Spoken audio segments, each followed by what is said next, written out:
Postmodernity says there is no truth, or if there is, you can't know it. You can experience all you want, but all there really are community handshakes. Christianity says there is a God who made everything. And that God has gone to a lot of trouble to be known. And loves us. Came for us. And can be experienced. And if you want to know what God is really like, we'd like you to meet God's one and only Son. Today, in chapters 18 and 19, we meet the next installment.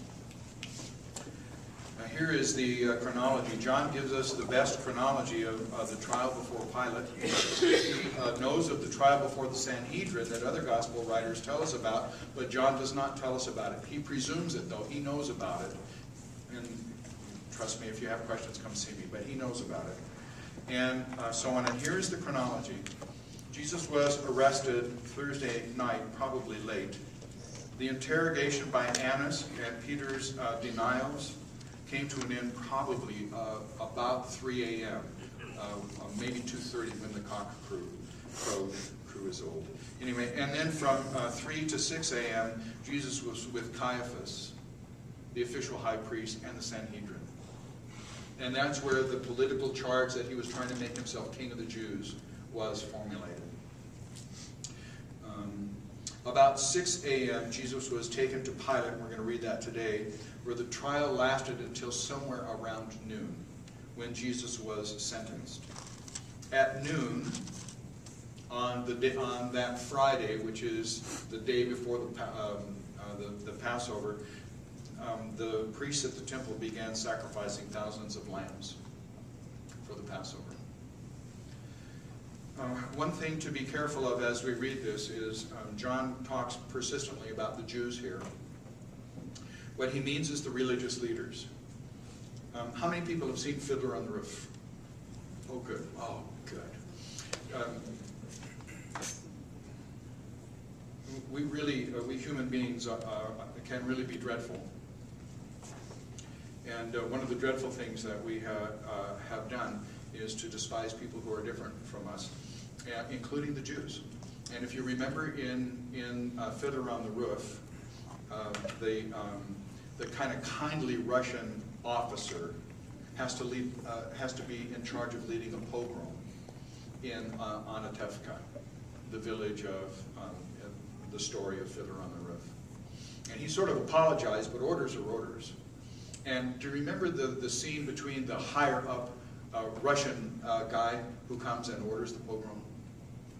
When the officer doesn't want to come and persecute the Jews in Anatevka, the higher guy puts him in jeopardy by looking at him and scornfully saying, "Do you care about these Christ killers?"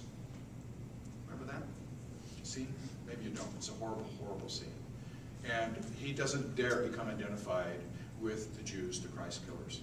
The thing is this, when John talks about the Jews here, and throughout his gospel, he really and truly means the religious leaders. All of Jesus' disciples were Jews. The men and the women. Jesus was a Jew. So when John talks about the Jews, what he means is the Jews who didn't believe in Jesus. And here he means especially the religious leaders. And that is just absolutely true throughout. You just have to be careful about stuff like this. And we recall, I hope, that Jesus had given the religious leaders plenty to be afraid of. He really was a viable threat to them, to their power, to their place, to their interpretation of who God is, how you get right with God, what the mission of God's people is, who belonged in with God's people and who didn't. And as Pastor Jeremy said this morning in his sermon, Jesus could not leave the religious leaders in charge of that. Because their understanding of who God loved, who God is, and who God loved, and who God wanted to save was too narrow. It was keeping people away. And God wasn't having any of that. And in the end, Jesus was a viable threat to them in every way, and to their position and their power. So this is why, and that's why they plot to get rid of him. That line has been expunged from the script. Tams Whitmark owns it. Really? And when I did it in a production, that line is not in there. It's not in there anymore. They've taken it out. Well, I wonder who they're protecting, the Russians or the Jews. But now, and now we're back to how do you understand what is historical?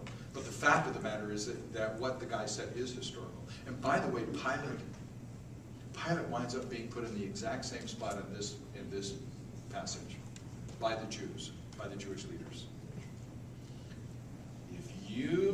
If you don't take care of this man, you are no friend of Caesar's. Pilate's not going there. Okay. So let's follow along. We'll begin at chapter 18, verse 28. The thing is this. We may not get to a lot of comment about the story today. But I wanted to set the story in the broader context of truth. Jesus, it's more important to Jesus that he is truth than that he is king. He is king. But he is truth in the flesh. And he offers Pilate the opportunity to behave in line with the truth about the universe. And Pilate wants to do it, but he can't bring himself to do it because the only way he can find to line up with Jesus as truth, whom he finds not guilty on every account, is to stand against the powers that be, the Jewish leaders, with whom he is in collaboration, and who have the right to appeal to Caesar to rat him out for the rotten governor he is.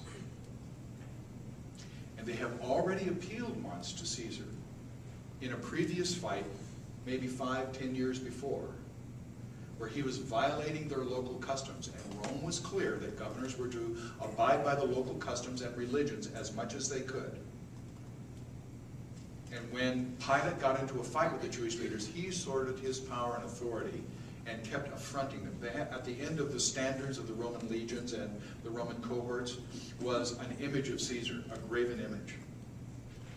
And the Jews pestered Pilate to take that off. Every previous governor had taken that off when he came to Jerusalem, but not Pilate. So the Jews followed him for a whole week and hectored him to get him to take it off. And when he refused, they appealed to Caesar, and Pilate got in trouble.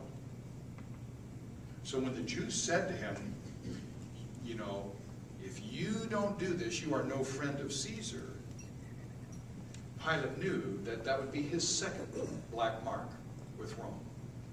And that maybe an investigation would be started into his performance as governor, and it was not an attractive performance. So he had a choice between choosing the truth about Jesus that he speaks 3 times in this passage. This man is not guilty. And he keeps trying to find a way to set Jesus free without having to alienate the Jewish leaders. And when he can't do it, he makes his choice. The man who says he has the authority to free Jesus or crucifies him, in the end, behaves like a man who is not free.